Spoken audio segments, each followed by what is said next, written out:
What's up, guys? Mason the Brock Henderson here, and this is Andor, Season 1, Episode 4, Aldhani. So this one's okay. It's a little bit of a downturn from the last episode, where we ended on kind of a high note, and it's super exciting. They managed to barely get out of there. There's all these fun, exciting moments. And then now we're just kind of here, and we're getting some more exposition. We're seeing some more moving pieces, which is pretty interesting. It's fun to see some of the elements going on, some of the different pieces of the puzzle, like getting to see Luthen and his role in Coruscant of all places. It was fun. See him putting on the wig, going into his shop, and then he's talking with Mon Mothma, and they have to distract her driver just in case he's a spy working for the Imperial government, and then take her into the back room. Some fun moments of that, and it feels like it's almost like Star Wars 007 type of stuff. It's fun to see when you have to be a little bit more discreet or undercover. Those moments are enjoyable. However, they were not enough to save kind of the rest of it, which was a lot of just talking. We see Cassian is getting to know this new group that he's going to be helping out, and there's that typical, especially where they are and what they're doing, there's going to be some distrust, and that's understandable. It's just not very fun to watch, unfortunately. You got the one guy who I feel like is just going to betray Cassian at some point. I don't know all the names. I remember Vel, I think is the name of the main girl. And I only know that because they said her name a few times. So it stuck in my head.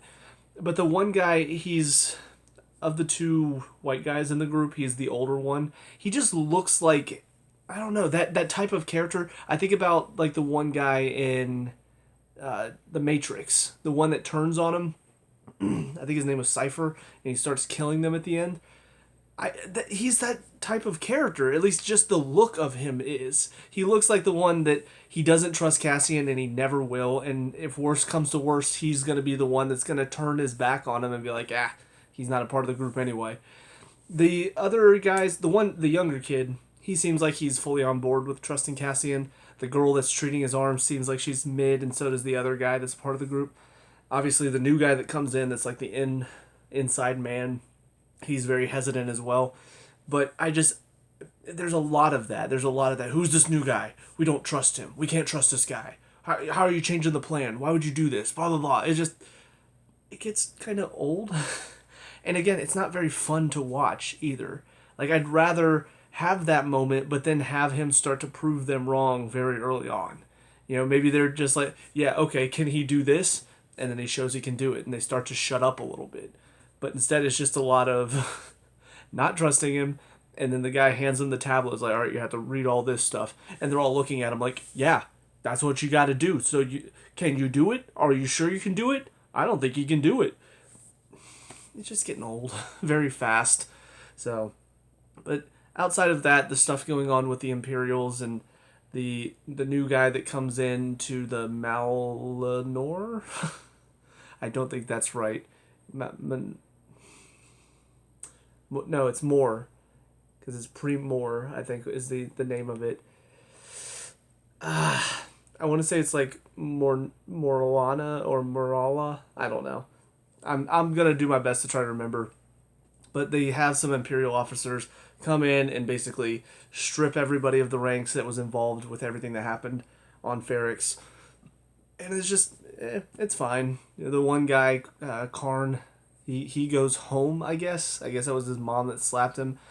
I don't know if that means that she doesn't like the fact he's working with the Imperials or what that means, but I'm guessing we're going to see a bit more about that. A little weird to see him just, that's it seemingly. He's done. He's just at home.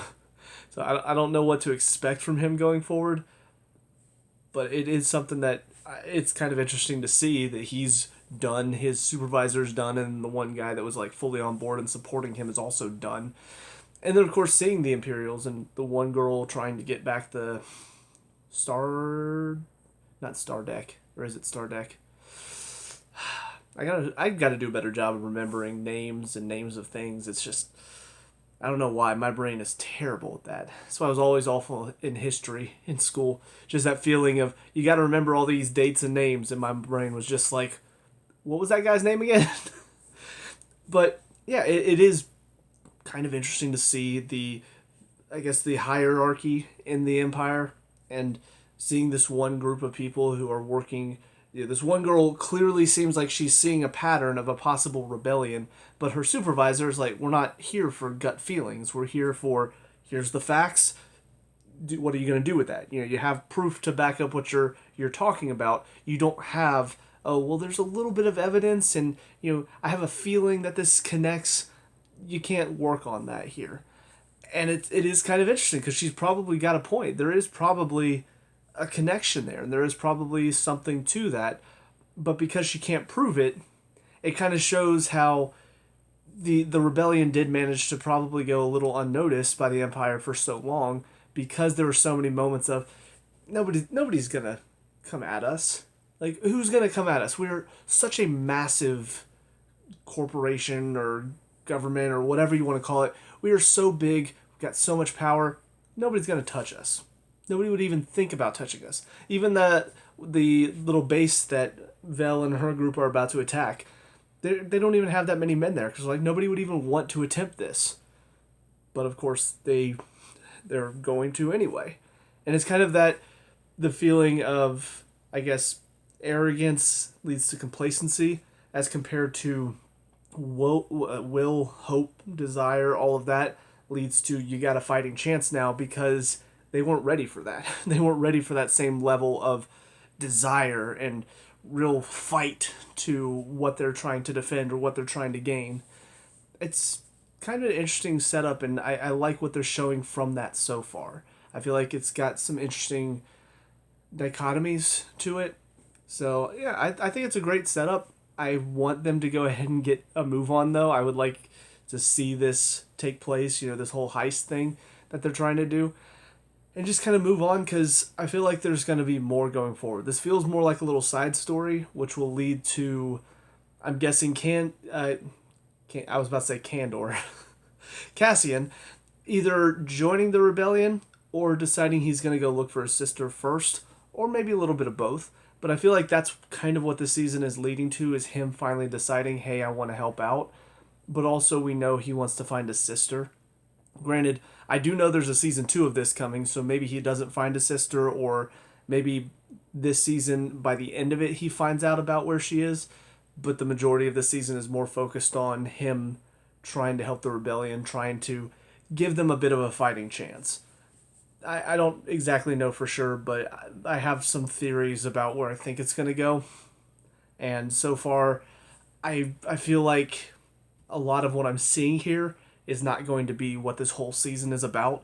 So I feel like that's also why I'm kind of losing a bit of interest, because I'm just like, can we keep going, please? I mean, this could be interesting, this could be fun to watch, but it feels like we're spending too much time building up to this moment, when I don't think this is going to be the big climactic moment of the season. This feels, again, more like a little side story, like a detour. And it feels like this detour is taking a little longer than I would want it to. But, all that being said, though, that's it for this episode, so on to the next one. I'll see you there. And now, episode 5, The Axe Forgets. It's funny because I feel like it's almost... we'll see if it continues throughout the rest of the season, but it almost feels like these are set up in groups of 3, which is funny because that's typically what I do for my reviews. But it feels like the first 2 episodes of the season were kind of building up to the 3rd episode, where everything sort of kicks off. All of the pieces that we've seen being set up, all of the different people living on Ferrix, all of that. It felt like it was building up to that 3rd episode. Well, now it feels like the 4th and 5th episodes have now been building up to what will likely happen in the 6th episode, which is, of course, them breaking into the barracks and stealing all the stuff. I almost kind of wonder if they had just done it in like 4 mini movies.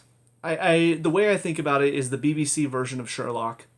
They basically had something like that, where they had 3 mini movies per season, and I think the 4th season had 4, where they were basically about an hour and a half episodes, but there are only 3 per season. I feel like they could have done that with Andor. Have 3 hour and a half or 4 hour and a half segments, and I think it would have worked a bit better. I don't know if these were all released as one season or if they're released week by week. Like, I think the Marvel shows are. But if it was released week by week, I feel like people would have been a little, okay, come on, can we just get to it, please? So I almost wonder if it would have worked better in just an hour and a half segments. And then ultimately kicking off with what the third episode is being at the moment. But yeah, because as far as this episode goes, it's a lot more build up. And I'll be honest, it's the weakest of this set of three because not only is the whole we don't trust you, we don't trust you, we don't trust you thing continuing, but also you've got probably the weakest part of the season so far, Mon Mothma's family drama. Why? Is anybody out there going, we get to see Mon Mothma deal with her husband who doesn't really care about what she's trying to do and then her daughter who hates her? I can't wait to see more! No. Nobody cares about that, I don't think. Just that whole opening scene with her when her daughter comes down, they have like the argument and stuff. It was uncomfortable, it was weird, and again, throughout the entire thing, I'm thinking, who wants to see this? Who wants to see Mon Mothma deal with family drama? That's not what I come to Star Wars to watch. I come for the interstellar battles. In this case, the espionage is kind of fun. Whenever she went and visited Luthen, that was kind of fun. Stick to that. Stick to showing how she is working undercover inside the Empire, in Coruscant, the focal point of the Empire. Show me that. And outside of maybe a couple of moments where it seems like she's trying to make certain moves, but maybe she's getting some pushback from her family, if that were the focus, that would be more interesting. But it feels more so like they're trying to show, oh, she's got trouble at home. Her husband, it feels like, just doesn't really care about what she's fighting for. And then her daughter doesn't like her. And, oh, don't you feel bad for her? Can we move on, please? So that was really weak. The stuff with Cassian dealing with the mistrust and all of that, again, it's just not fun to watch for too long. It's something that it's expected, and I know it has to happen. He has to gain their trust. But it felt like this one just went on for way too long. I mean, we had the whole episode last time, and now this one basically until the end, whenever he reveals his true intentions and they have that moment, it feels like it's the same thing. And even then, it doesn't really feel like they trust him. It feels like they're just done questioning him. Because now they know, okay, so he's not here because he believes in the cause. And it is, that part of it was a little interesting. I will give him that. Like, that was good setup in the fact that he tells them and how some of them handled it. We see Skeen comes to him first and basically gives him his own version of an apology for what he did. But we didn't even really explore that much. Like, I wish it was something that maybe at the beginning of this episode is when he reveals it, and then we deal with how it affected. Like, maybe Skeen kind of respects him, that he at least told the truth. Maybe I want to say it's Talaman or Tamarin. I don't remember his name, but it's something close to that. I know it ends with a ta and ends with a in. That's all I know. But maybe he could have been just indifferent, like, hey, as long as you're here to fight and you can do your job, that's all I care about. But, I mean, Camille seemed to be the most affected by it, but we hardly got much outside of that just initial look of, he's just here for the money, he doesn't actually believe? That could have been interesting to explore more. Maybe Camille loses some respect for him. Maybe he doesn't really want to talk to him anymore. At one point he's trying to show him, hey, I'm writing this book, read it. And then by the end of it, he doesn't even want to sit close to him.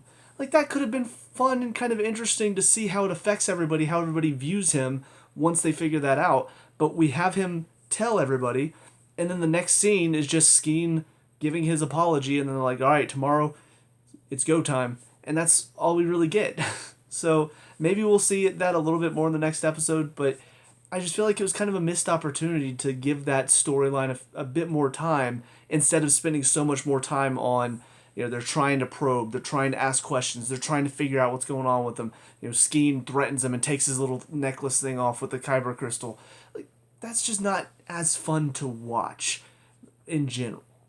But we get that throughout the entire episode. So I'm just kind of done with it. I'm ready for them to move on, and I'm glad we are finally reaching that point. But yeah, it does drag this episode down. The two other parts to it, first of all, well, I guess we do have three parts, but they were very small. The biggest of those smaller parts is we see Karn, again, back at home. I think this is his mother. I don't know. He never calls her mom, but she kind of acts like a mother. She keeps questioning, do you have any future prospects, blah, blah, blah, blah, blah, all that stuff. She doubts he could have made it as a cop. Apparently his uncle also doubted the same thing. So it's like, clearly he was looked down upon. I guess this was a moment for him to feel in charge, in power, maybe, and that's why he took this opportunity to step up and do something, even though his supervisor said no. I think that's kind of what we're showing.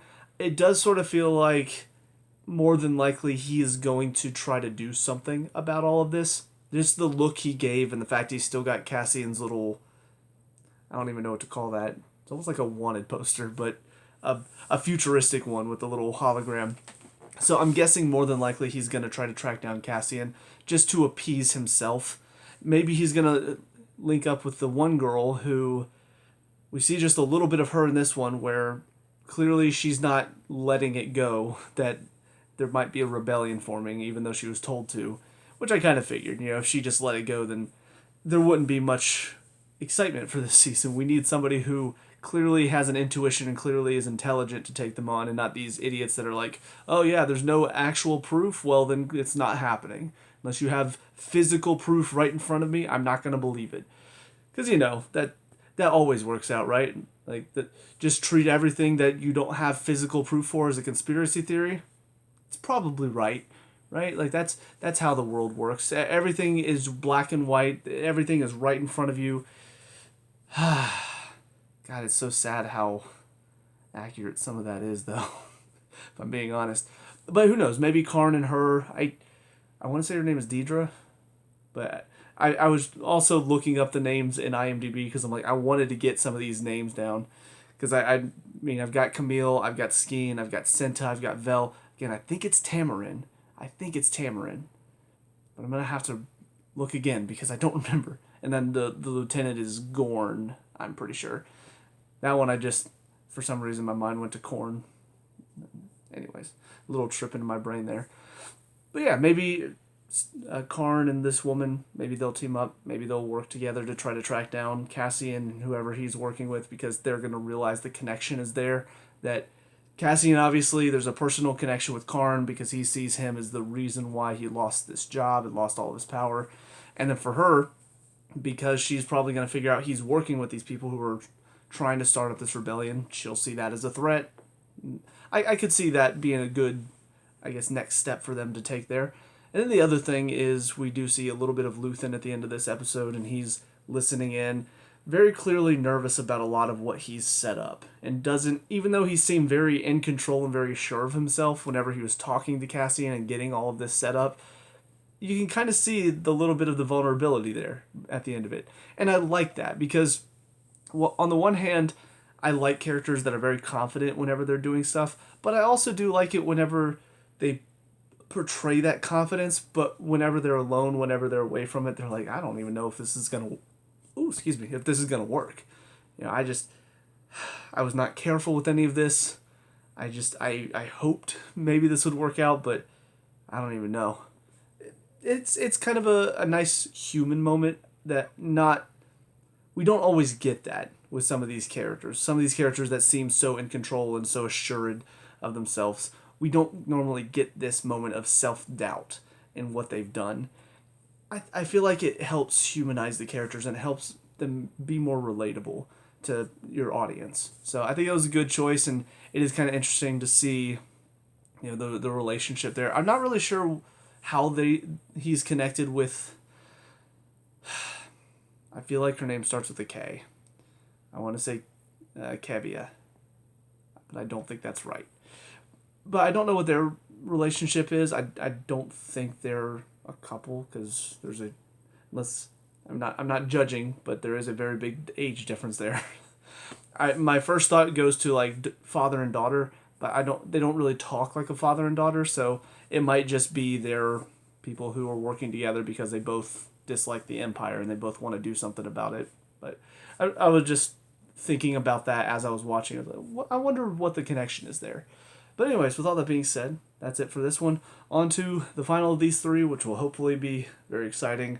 See you there in a second. And finally, episode 6, The Eye. So just as I was starting to get the names down, because I realized, I was like, no, it's Taramin, not Tamarin. And it's Nemec, not Kimmel. I don't even know where I got the L from. Just as I'm getting their names, they're gone. Honestly, I'm really shocked. Like, I don't know. I expected there to be a death, maybe 2. but everybody except for Vel and Cinta. Pretty sure Cinta. I mean, kind of shocking. Overall, just I had a feeling. I wasn't sure exactly what was going to cause it. I will say the fact that it wasn't something to do with the Aldhani people, I felt like it was a bit of a missed opportunity and made it seem a little. I don't know. I mean, I guess to be fair, it shows that the Empire is not completely full of Nimrods. There was this one guy who heard what was going on and decided, well, crap, I need to look into this. And yeah, I mean, if all of the channels except for one goes out, it makes sense that you would probably find that a little suspicious and want to look into it. So I'm glad they showed that the bad guys are not just total idiots, and the guy that just didn't go, you know what? Who cares? Like, who cares if all these channels but one is out? It's not my problem. And then also, I did have a thought whenever he shows up at the end, and Gorn is talking to him and is like, hey, I gave you an order. Go back to your post. There was a part that was like, he's not really about to, right? there was a small part of me that thought that maybe that's what they were about to do, is that he would go, oh, I'm sorry. I didn't know that's what... This is a secret thing. Okay, let me just get out of here real quick. I don't know why. I just felt like that was something that they might try to do. But I guess that would be more so if this were kind of a kid's show. This is definitely obviously more of an adult show. But yeah, so for Gorn to get shot in that battle and then Terramin trying to protect or trying to cover for Vel, pretty shocking to see both of them go like that. And just also the fact that I don't know exactly what Terramin was trying to do. Because it felt like just stay there for a little bit longer and then both of you can go running into the ship once it's all ready to go. But he just ran over there, I guess, trying to cover for her and ended up getting shot in the process. It felt a little weird, but yeah, we were learning quite a bit about these guys. The only one that I feel like I wasn't big on at the end of it all is Skane. While I mean, I will admit I felt... I guess, I don't know if it's big brain for me to call this or if it was just as obvious as, saying, hey, the sky is blue when it's sunny. I don't know. Something about the look of Skeen, something about his mannerisms, his expressions, his overall character. It felt like that type of character that's like, I'm willing to turn on any of these people in a heartbeat. I don't trust him. I am just here to be here because, hey, seems fun. I don't know. He struck me as a guy that would betray everybody in the end. And so then we get to this point. First of all, if he really did feel this way, this whole conversation with Cassian at the end, whenever he's telling him, let's just grab the speeder or the ship and let's just get out of here. There's a lot to split between the two of us. Let's just go. If he really did feel that way, I don't know. It feels kind of weird that he would be so... We need to get Nemec to a doctor. He is the reason we're here. He is what we're fighting for.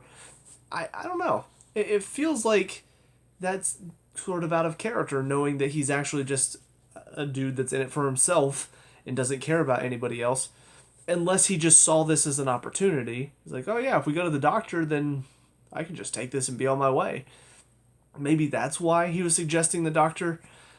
But yeah, it's... I don't know. It does make him very shallow. It does make some of his scenes before feel more like they are setting us up to have the rug pulled out from under us, basically.